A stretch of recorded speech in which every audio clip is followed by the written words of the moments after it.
It's not unusual for buildings to evolve. The inevitable change in ownership and use, technological advances, and shifting stylistic tastes result in structures acquiring new layers.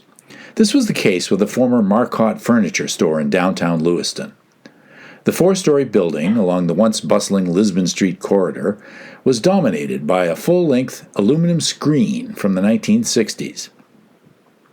While modern screens or slipcovers were a popular way to refresh a commercial building in the mid-20th century, they weren't all executed well.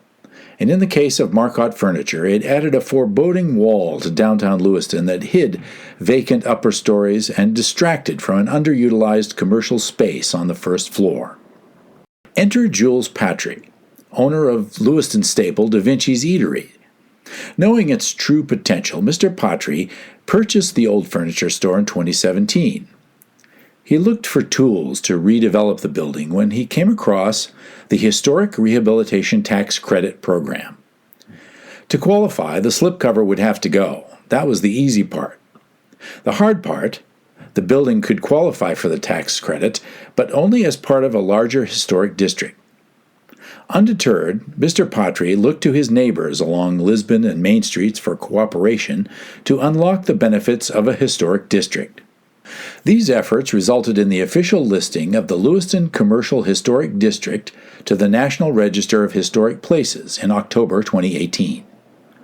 The designation recognized the historical and architectural significance of 82 buildings in downtown Lewiston. The Lewiston Water Power Company sandwiched the thoughtfully laid out commercial corridor between the mills along the Androscoggin River to the west and the residential neighborhoods to the east.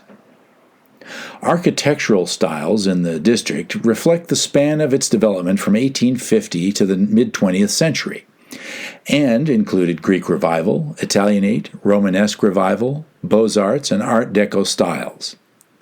The City of Lewiston supported this effort and has since provided resources on its website to educate property owners, businesses, and developers about the financial incentives for investing in the historic downtown area. What was first known as the Scruton Block was built in 1873 and originally housed a bank on the first floor.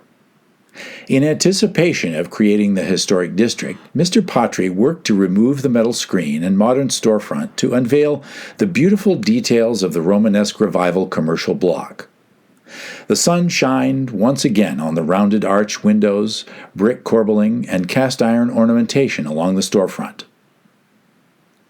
Using historic photographs and architectural clues, the design team, led by Noel Smith of Studio A Architecture, was able to recreate a historically appropriate storefront, prominently featuring a front entry with original fluted columns and a pressed metal ceiling. Upstairs, the new apartments offer modern amenities and features that take advantage of the tall window openings and high ceilings. Work returned the historic character to the building's facade and in the first-floor retail space, while creating 3 stories of new residential apartments. The City of Lewiston provided TIF dollars to complete sidewalk improvements, add additional egress toward the rear of the building, and enhance stormwater management on site. Scott Hansen of McCrosty Historic Advisors walked the project through the historic tax credit process. The transformation of the Scruton Block was not only about reactivating an underutilized historic building, but also about catalyzing redevelopment efforts in downtown Lewiston.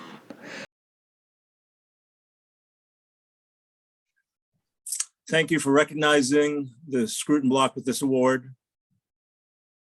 Downtown Lewiston has a number of beautiful architecturally significant buildings. A new downtown historic district was created in collaboration between the City of Lewiston, Maine Historic Preservation, and ourselves. There are a number of people who played a significant role in the project, and I'd like to thank a few specifically. Dave Rogers of Rogers Design has been a mentor of ours on a number of projects that we've done, and we want to thank you, Dave. Scott Hansen of McRosty Associates helped with the historic renovation documentation. We had not done a historic preservation project previously, and he was instrumental. And John Egan, previously with Coastal Enterprises, helped us navigate the funding.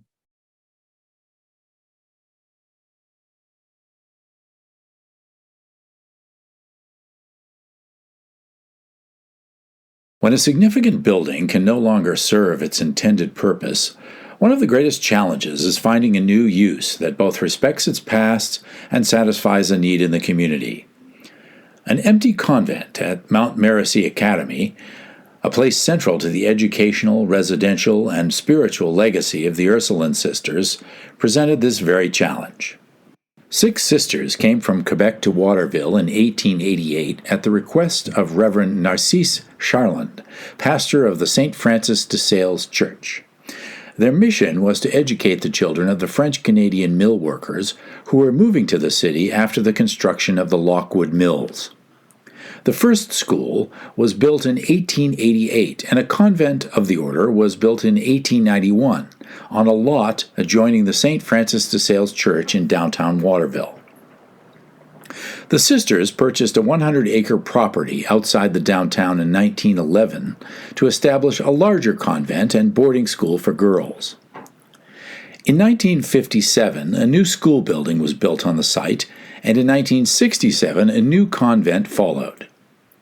Boston architectural firm Whalen and Westman, who designed the modernist convent, was responsible for a number of new contemporary religious buildings for the Catholic Church throughout the wider Boston area. The old and new buildings of Mount Mercy Academy served as a Catholic school for girls from 1912 until 1967, when it became a co-educational day school. The convents served as the principal residence for the Ursuline sisters, stationed in the Diocese of Portland from 1912 to 2005. By then, construction was completed on the nearby Ursuline Care Center to serve as a retirement home for the few remaining sisters. Relocation left the convent vacant, mothballed, and without a use for more than 15 years. Because of its original purpose-built design, the building was primarily composed of very small sleeping rooms along the long corridors of the convent. This left potential reuses difficult to identify. There was also the question of how the architecturally significant chapel would be utilized. Patience and faith in finding the right fit paid off. Looking to address the housing shortage in the community, the Waterville Housing Authority turned to the empty convent. The building, once intended to house the Ursuline sisters, could be put back into service to provide much-needed affordable housing for Waterville's senior citizens. The reuse proposal echoed the ethos of its original owners, the Ursuline sisters, whose motto, established by founder Saint Angela Mercy, is Serveam, or I will serve. The project received critical support from local leaders, including former mayors Nelson Megna and Nicholas Isgrow, and officially proceeded with approval by the Housing Authority's Board of Directors. The reuse project successfully paired state and federal historic rehabilitation tax credits with low-income housing tax credits, which required the building also to be brought up to Maine housing energy efficiency standards. Historic rehabilitation tax credits were available with the nomination of the larger Mount Mercy Historic District to the National Register of Historic Places. The district includes the convent, school, and cemetery. Critical financing was made possible by Camden National Bank and Federal Home Loan Bank of Boston. Modern improvements to the convent included new windows and finishes in the apartment units and hallways. The project team, led by Portland-based Archetype Architects and Herbert Construction, combined the existing sisters' sleeping cells to create 28 independent apartment units. The addition of an elevator and restrooms permitted public use of the original chapel. Although the chapel was deconsecrated as part of the project, the vaulted wood ceiling and stained glass windows still provide residents a place for quiet reflection. The space, originally used as a cafeteria for the neighboring Mount Mercy Academy, was converted into a community room and the library relocated for residents. The Waterville Housing Authority and its partners re-envisioned a uniquely configured floor plan to provide 28 units of affordable housing, while preserving the architectural elements of the 1967 modernist-style convent. As buildings and sites from the 1960s and 1970s become eligible for historic designation and preservation incentives, we need to continue to rethink and reimagine what places are important and meaningful to Mainers. Certainly, the Ursuline Sisters' tradition and culture of service, through both acts and the creation of spaces, is worthy.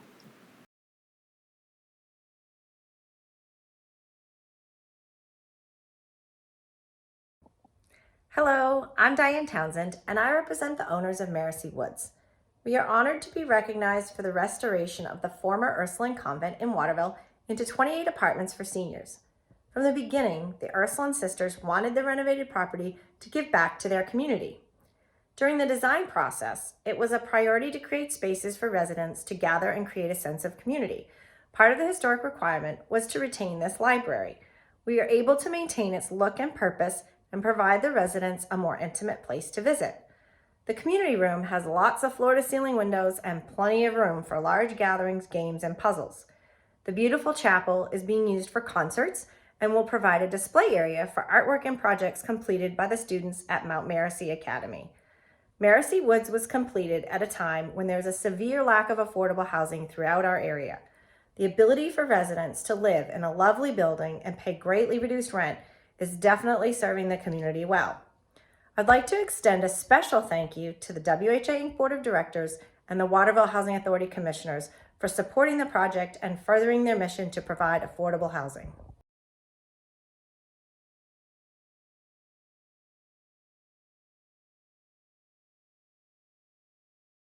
Religious buildings are among the most historic and architecturally significant structures in our communities, but are often also the most imperiled. Maintenance and repair of these large, intricate buildings can quickly become a financial burden to shrinking congregations. And when the burden becomes too great to bear, repurposing these sacred spaces can be a challenge. Thankfully, after the congregation of one of Waldoboro's oldest church buildings relocated to a newly constructed space, the then-fledgling Broad Bay Congregational Church stepped in to take the reins as its new steward. Looking to further its mission in the community, the 30-member congregation purchased the former First Baptist Church in 2002. While Waldoboro's First Baptist Church formed in 1834, the Greek Revival building was not erected until 1838. In 1856, the congregation raised the base of the church to build a brick vestry underneath it and added a small steeple.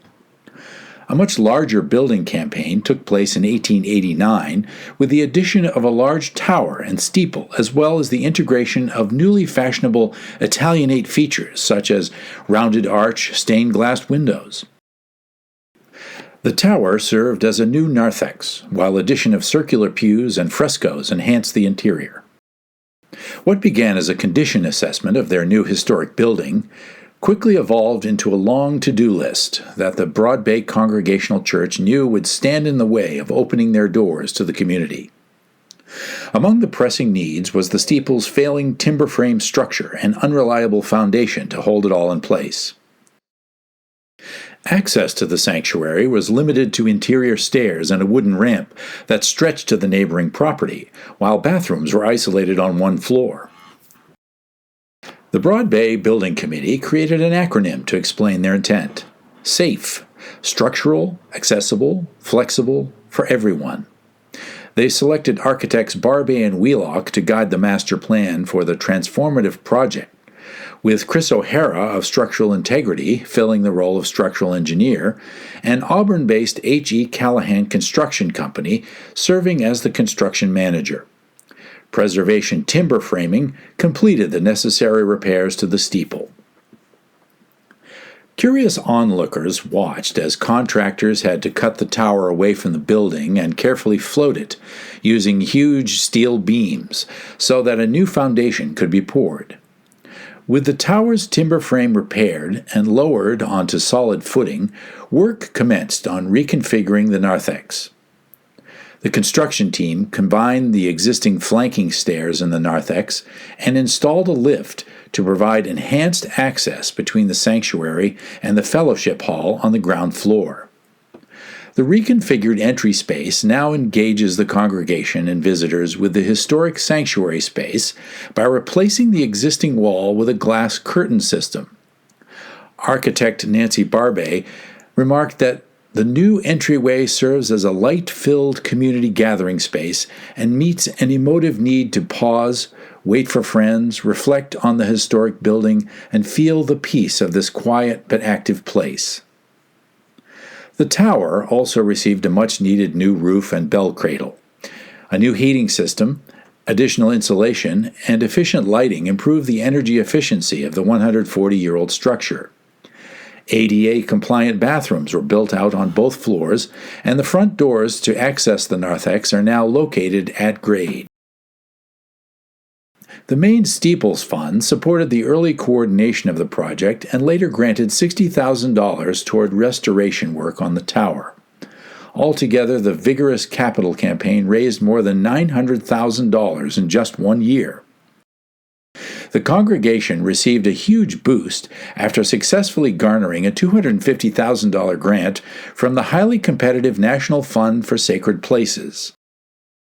When faced with the prospect of mounting repair needs and even the potential of outgrowing the space, the Broad Bay congregation chose to remain in place rather than build new so that they could stay in downtown Waldoboro.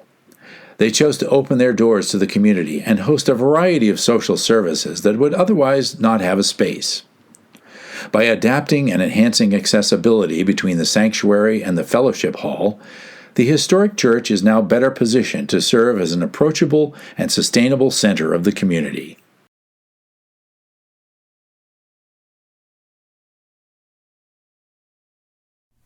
This whole process from beginning to end has just been truly amazing. To be able to come in the front door and know where you're going, to see the chandelier and the organ calling you in, to go to the lift. The change has been enormous. The new spirit in the congregation is huge. What a gift. Thanks to everybody who has had a part of this. Our small church has done so much.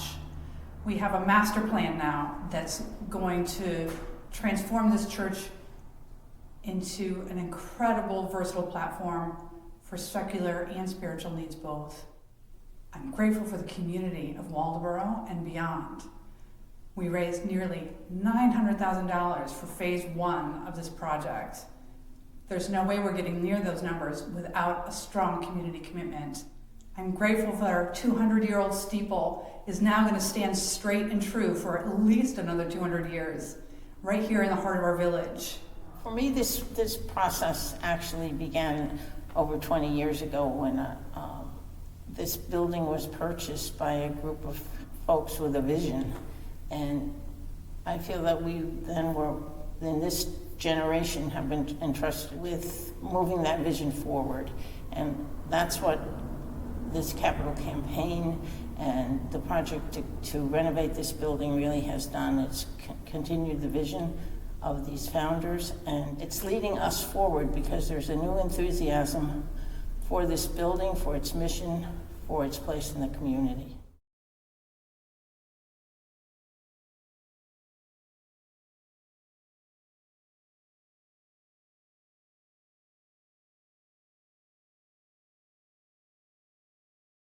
In 1771, Dr. Sylvester Gardner established St. Anne's Church, which included the region's only meeting house and churchyard where early settlers were buried.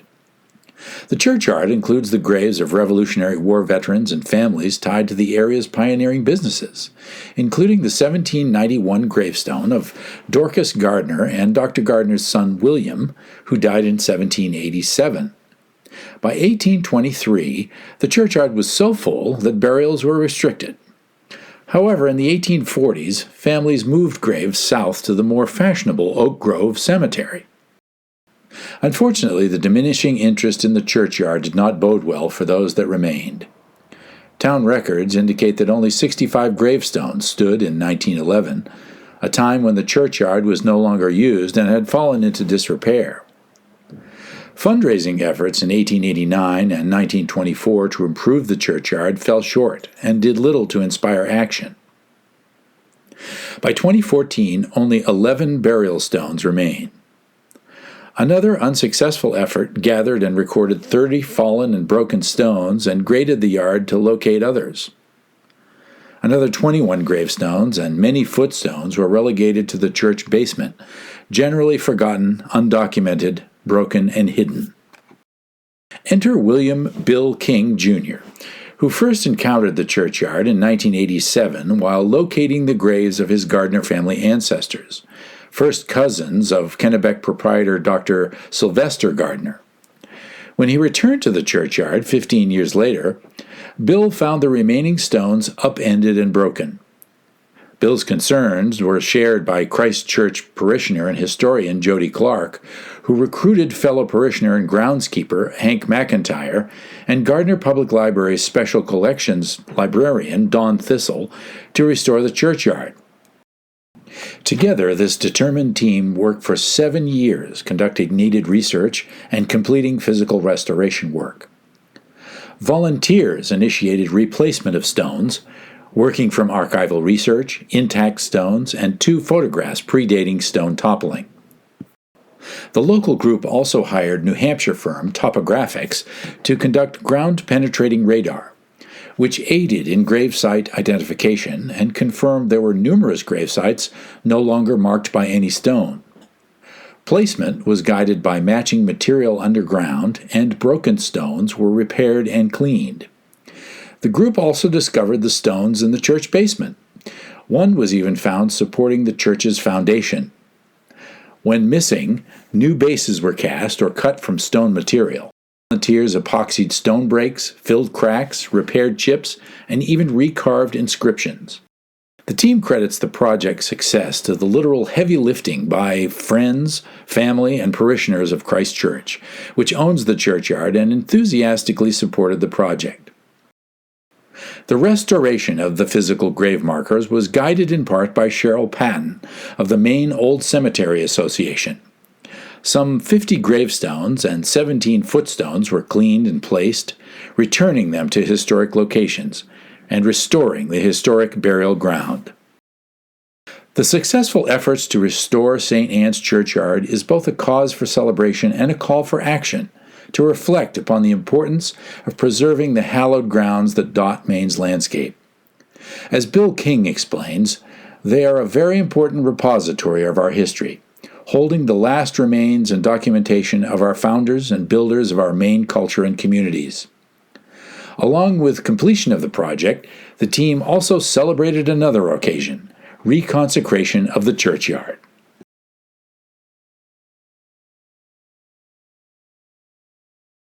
When we started this restoration project in 2014, there were only 11 stones of an original 80 gravestones. For Hank, Don, and I, this has been a 7-year unique and rewarding experience. We have learned so much about Gardner and Maine's history and educated so many new friends. This graveyard received Gardner's first marked grave, that of Dorcas Gardner, my ancestor, in 1791. Now to see that it survives the onslaught of hundreds of years to come. This was a labor of love for me. As a member of Christ Church, which St. Anne's preceded, I was extremely gratified to restore this historical churchyard to its original appearance. I learned stone mending skills, had the satisfaction of overcoming numerous obstacles, and the thrill of unending discoveries. This project was so special to me. It was a real treat to work with our small team to finally see through work that has been planned for nearly a century.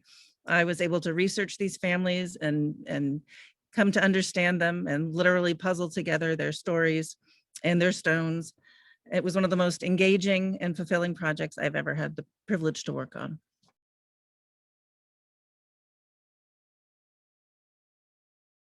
On March 3, 1821, the 16th Congress appropriated $10,500 for the construction of the Burnt Island Lighthouse, with 2 others along the coast of Maine. Secretary of Treasury William H. Crawford was assigned the task of selecting a suitable site, eventually selecting Burnt Island at the entrance of Booth Bay Harbor. On May 25th, the federal government purchased the island for $150 from local businessmen Jacob Auld and Joseph McCobb. The government's builders constructed a stone lighthouse and keeper's dwelling using granite blocks cut from the island. On November 9, 1821, keeper Joshua B. Cushing lit up the Burnt Island Lighthouse for the very first time. 30 other keepers followed in his footsteps to illuminate Booth Bay Harbor's guiding light. Built just 1 year after Maine became a state, the Burnt Island Light Station has served mariners for more than 200 years. In fact, it's considered the state's oldest unaltered lighthouse. For most of that time, a lightkeeper served as on-site steward, but following automation in 1988, the attention and resources needed to conduct routine maintenance on the lighthouse, keeper's dwelling, and outbuildings were lost. 10 years later, the Maine Department of Marine Resources, with its education director Elaine Jones spearheading the effort, gained possession of Burnt Island through the Maine Lights program.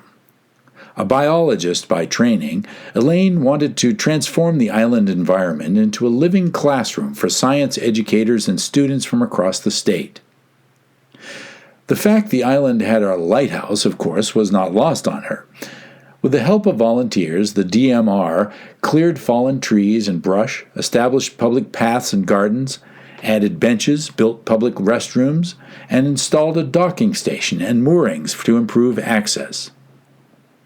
The culmination of these efforts was marked by the construction of an education center in 2006, complete with sleeping accommodations to host day and overnight educational programs.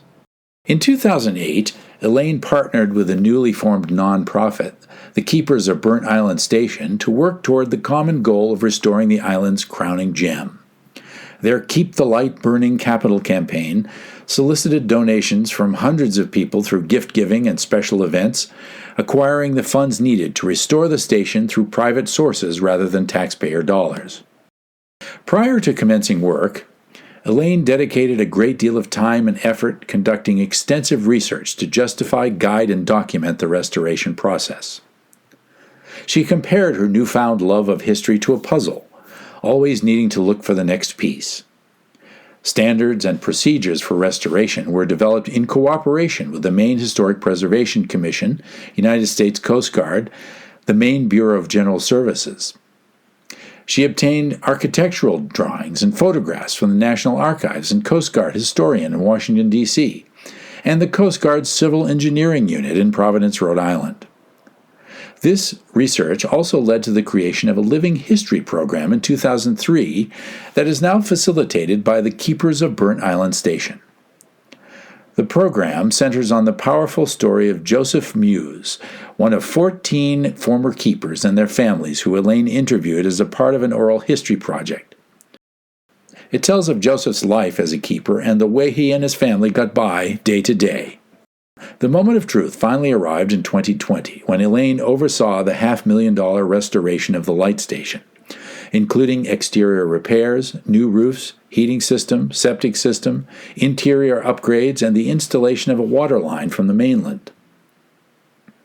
The masonry light was still structurally sound, but in desperate need of repointing to reverse years of deterioration and prevent future water infiltration. The extensive metal elements, including the roof, decking, railing, astragal, and ventilator ball, were severely rusted, requiring careful restoration. The lantern was restored and windows reintroduced to create the lighthouse's 1950s appearance, while making some concessions to permit its continued use as a navigational aid. Improvements to air circulation were also made to prevent the buildup of mold, mildew, and moss. The work shed, boathouse, and coal bunker all received new roofs, while the restoration of the keeper's dwelling included the installation of new, historically appropriate windows to replace those that had been added in the late 20th century.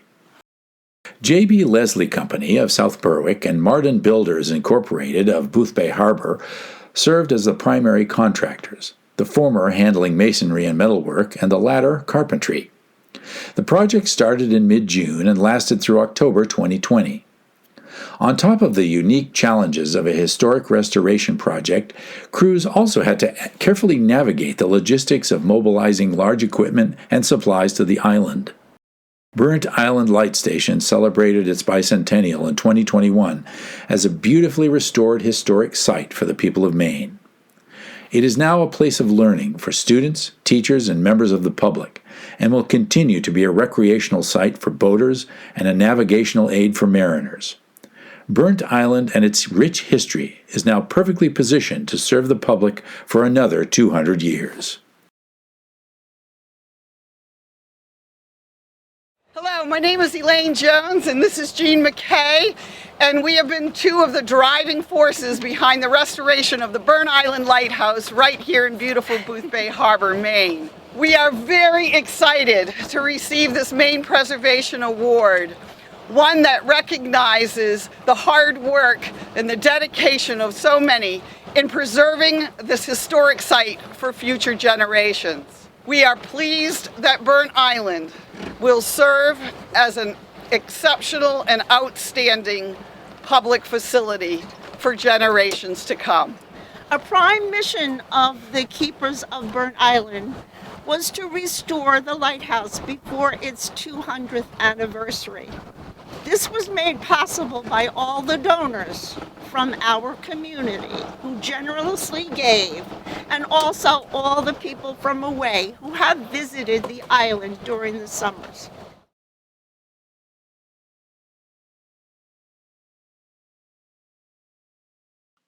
It takes courage and determination to save a meaningful place. Thankfully for the residents of Troy, Norma and Greg Rossell have both, plus an innate appreciation for old buildings. When it was discovered that the future of the town's only true meeting space, the Troy Union Church, was in jeopardy, the couple stepped up. They started with a donation jar at the local general store. The Troy Meeting House Society constructed the building in 1840 as a Union church. The group of Troy residents raised funds and sold pews to create a non-denominational space that could be used by all.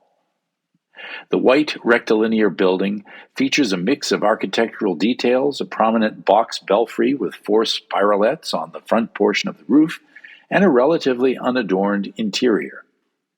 The overall form, closed corniced pediment, wide frieze, corner pilasters, and projecting window hoods all point to the Greek Revival style, while inset lancet arch and tracery motifs on the pilasters, trim, and doors exude hallmarks of the Gothic Revival style. General maintenance kept the building in working order for more than 150 years, but serious issues like a leaning steeple were left unresolved for several decades. Reality set in the early 2000s, and it was either fix it or lose it. The easiest path for the small membership would have been to let gravity and Mother Nature run their course. The Rossells had a different plan. They weren't going to give up on the landmark down the road from their home. Looking back on the project, Greg proclaimed that the buildings say a lot about common aspiration, ambition, and pride. 175 years ago, citizens together fashioned a classical landmark that was grander than any of their individual homes, barns, or shops, and placed it on a high spot on a main road so all could see it. It said, "We are a town." They may not have known it, but the Rossells were working to preserve something larger than a building. They were sustaining community through a common cause.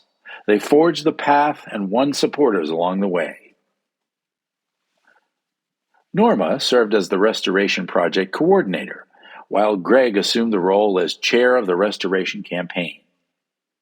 Having been a member of the Troy Union Church for more than 40 years, Norma was no stranger to the structure's storied past.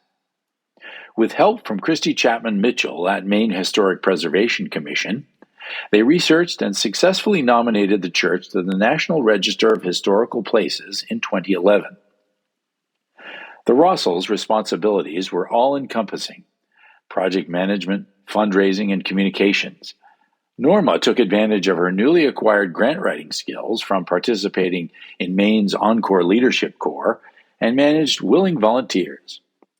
Greg, a boat builder by trade, developed the scope of work, coordinated contractors, and documented every detail of the project from start to finish. He remarked that when you take something apart, you probably should have an idea of how to put it back together. Using visual evidence from historic postcards, the group was able to restore the church to its original appearance. The work spanned several phases and amounted to precision surgery on the church. Lead contractor, Preservation Timber Framing, first had to remove the entire tower to access and remove the damaged king truss central to the roof structure of the church. Then they lowered in a new truss system that was constructed adjacent to the church and improved upon the original design. Lowering the tower back atop the church marked a great victory for the project supporters. Local carpenters worked alongside Preservation Timber Framing to learn about the basics of timber frame construction. Project volunteers also had to remove the 20th century drop ceiling that had put stress on the failing structure. Students from nearby Mount View High School and Unity College volunteered, removing layers of wallpaper to uncover the original plaster. Neighbors contributed to the effort with the use of locally sawn timber, copperwork atop the steeple, hand-carved wood trim for the tower, window restoration, and preservation of the original plaster. The momentum and outreach generated at the local level attracted support from across the state. The Maine Steeples Fund supported an initial assessment of the building and 2 subsequent phases of restoration, totaling more than $60,000. Further grant support came from the Maine Community Foundation, Morton Kelly Charitable Trust, and the Leonard C. and Mildred F. Ferguson Foundation. Altogether, the Rossells and Company secured more than $100,000 in grants. More importantly, those grants were matched by $190,000 in individual gifts, an impressive feat for a preservation project of any size. By the time Troy Union Church was restored, hundreds from the community and congregation had contributed to the effort, but it would not have been possible without the fortitude and leadership of Norma and Greg. A restored Troy Union Church fills a central need as the only space for community meetings, performances, and events in Troy, echoing the reason for its inception in 1840, once again putting Troy back on the map. Thanks for this wonderful honor. When we started, we had no idea how close we were to losing this historic building. But 9 years later, the town has a fully restored landmark for worship, meetings, talks, with its great acoustics, music. Yeah, it took a community to build the Troy Union Meeting House in 1840, and it took a community to save it. When you have this built infrastructure that people can participate in, it brings the place alive, and again, it's that pride of place. Like the church was an important project to sort of prove to the town that yes, things, you can do things. This was not just a community restoring a building. It was about building community. It reminds us how townspeople worked together in the past to get important things done. Thank you so much, you guys. We really appreciate it.